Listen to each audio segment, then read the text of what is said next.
రాష్ట్రంలో రైతాంగానికి అన్యాయం జరుగుతోందని జగన్ వైసీపీ నాయకులు తప్పుడు ప్రచారం చేస్తున్నారు. ఈ నెల 9వ తేదీన వైసీపీ రైతుల కోసం నిరసన కార్యక్రమాలు చేస్తామంటున్నారు. వైసీపీ నాయకులు రైతులను మోసం చేసిన జగన్మోహన్ రెడ్డి ఇంటి దగ్గర నిరసన చేయాలి. గత 5 ఏళ్లలో యూరియా విత్తనాలు బ్లాక్ చేసి జగన్ మేనమామ ఫ్యాక్టరీలకు తరలించారు. ఫేక్ వార్తలు సృష్టించడంలో జగన్మోహన్ రెడ్డి దిట్ట. కూటమి ప్రభుత్వం అన్ని వర్గాలకు సముచిత స్థానం ఇస్తోంది. ప్రజలు ఆనందపడే విధంగా పరిపాలన జరుగుతుంది. వైసీపీ ప్రభుత్వం ఉత్తరాంధ్రను పూర్తిగా నిర్లక్ష్యం చేసింది. వైసీపీ నాయకుల మాటలు దయ్యాలు వేదాలు వల్లిస్తున్నట్లుగా ఉన్నాయి. కూటమి ఎంపీలు యూరియా కొరతపై కేంద్ర మంత్రిని కలిసి వినతి పత్రం అందజేశారు. అన్ని కూడా జగన్మోహన్ రెడ్డి మేనమామ రవీందర్ రెడ్డి అని ఫ్యాక్టరీకి తరలించి బ్లాక్ చేసి బ్లాక్ మార్కెట్ లో వాళ్ళు విక్రయించి కోట్లాది రూపాయలని ప్రభుత్వ ధనాన్ని లూటీ చేశారు. ఉత్తరాంధ్ర ప్రజానీకంతో పాటు రాష్ట్రంలో ప్రతి రైతు కూడా నష్టపోయిన విషయాలు కూడా గుర్తుపెట్టుకోవాల్సిన అవసరం ఉంది. అలాగే రైతు ప్రభుత్వం అని చెప్పుకున్న వాళ్ళు రైతుల్ని ఏ రకంగా మోసగించారో ప్రజానీకం రైతాంగం కూడా చూశారు. ఈ రోజు రైతులకి ఏదో జరిగిపోతుందనే ఆలోచనతో ఒక తప్పుడు సంకేతంతో, ఎందుకంటే నిన్న ఇన్సిడెంట్ జరిగింది, గౌరవ ముఖ్యమంత్రి గారు కూడా దానికోసం ఎక్స్ప్లెయిన్ చేశారు. కృష్ణా జిల్లాలో కొంతమంది వైకాపా కార్యకర్తలు వారందరూ కూడా ఒక యూరియా లారీ వస్తే ఆ లోడ్ని ఏదో రైతులు ముసుగులోకి వెళ్లి రైతులే ఏదో ఎండబడి తీసుకున్నట్లుగా ఆ యూరియాను కూడా తీసుకున్న పరిస్థితి తీసుకొచ్చి దాన్ని సోషల్ మీడియాలో పెట్టిన సందర్భాలు కూడా మనం చూస్తున్నాం. ఫేక్ న్యూస్ సృష్టించడం, ఫేక్ మాట్లాడడం, ప్రజల్ని తప్పుదారి పట్టించే నాయకత్వం గత జగన్మోహన్ రెడ్డి నుంచి మనం వాళ్ళు పార్టీ ఏర్పాటైన నుంచి కూడా మనం చూస్తున్నాం.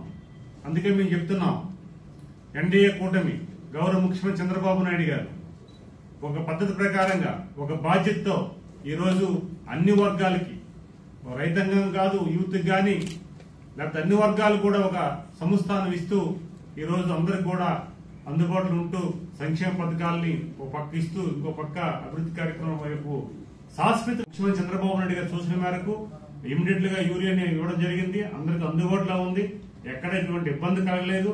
కానీ ఇబ్బంది ఉన్నట్లు సృష్టించే ప్రయత్నం చేస్తున్నారు.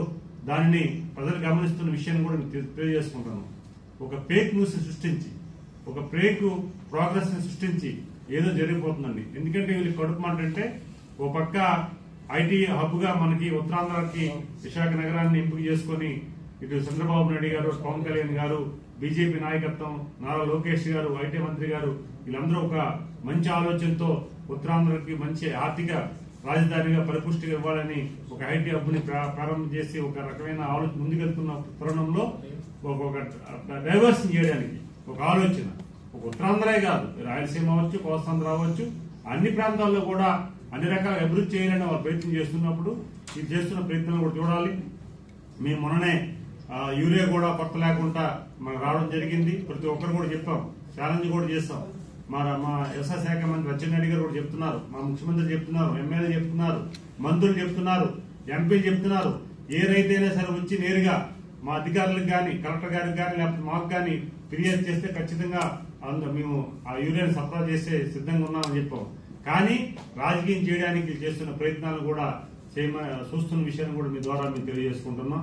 అలాగే గతంలో నేనైతే వైకాపా నాయకులకు మాట చెప్తున్నాను, జగన్మోహన్ రెడ్డి చేసిన విధ్వంసం, ఉత్తరాంధ్రతో పాటు రాష్ట్రం విధ్వంసం, భావితరాలకి సంపద లేకుండా చేసే విషయాన్ని కూడా మీరు గుర్తుపెట్టుకోవాలి.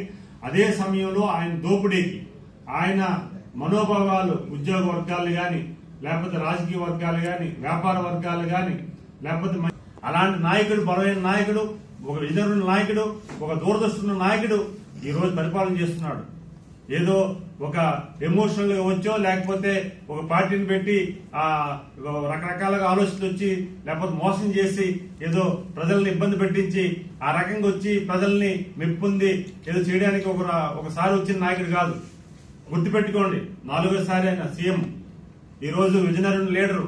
ఎక్కడికి వెళ్ళా బ్రహ్మాండంగా బ్రహ్మరథం పడుతున్నారు. మేధావులు, ప్రజాస్వామ్యవాదులు ప్రతి ఒక్కరు కూడా ఆయన గౌరవిస్తున్నారు. అలాంటి వ్యక్తితో ఇక్కడ మీరు ప్రకటన చేస్తున్నారు, ప్రతి విమర్శలు చేస్తున్నారు. అందుకే దాన్ని బాధ్యతగా తీసుకోవాలి. ఎందుకు చెప్తానంటే ఈ విషయం అంటే మనం ఎప్పుడైనా సరే ఒక యూనిటీ ఉండాలి.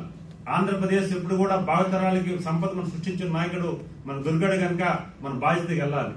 దురదృష్టం ఏంటంటే ఒక వైకాపా నాయకుడుతో ఆయన మాట్లాడవలసిన అవసరం వచ్చింది. అంటే ఈ విషయం ఎందుకు చెప్తుందంటే ప్రజాస్వామ్యవాదం ఎవరు మాట్లాడినా పర్వాలేదు, ప్రజలు జవాబుదారీగా ఉన్నాం కనుక ప్రజలు ఎవరైనా చెప్తే పర్లేదు, కానీ కేవలం ప్రతి విషయాన్ని కూడా రాజకీయం చేయాలని మనం చూసాం. గతంలో చిన్నాన్ని చంపి అది బాబు గారు చేశారని, అది తిరుమల డైమండ్ ఏదైతే ఉందో అది కూడా బాబు గారి ఇంట్లో ఉందని తప్పుడు ప్రసారం, ఫేక్ ప్రసారం చేసి పింక్ డైమండ్ ఒకటి కాదు, అలాగే చాలా మన ప్రాంతంలో విశాఖపట్నం ఎయిర్పోర్ట్ లో కోడికత్తి వ్యవహారం ప్రత్యక్షంగా మనం చూసాం, మనం అందరం చూసాం. చాలా మంది ముక్కుని వేలేసుకున్నారు, అది కూడా బాబు గారు చేశారని, ఆ రోజు ఆ గవర్నమెంట్ చేసిందని తప్పుడు ప్రసారాలు. మొన్న గులకరాయి ఒకటి కాదు, అన్ని ఫేక్ చేస్తున్నారు. అయితే మాకు ప్రజలు మేము గ్రామాలను వెళ్తుంటే చాలా మంది ప్రజలు బాధపడుతున్నారు.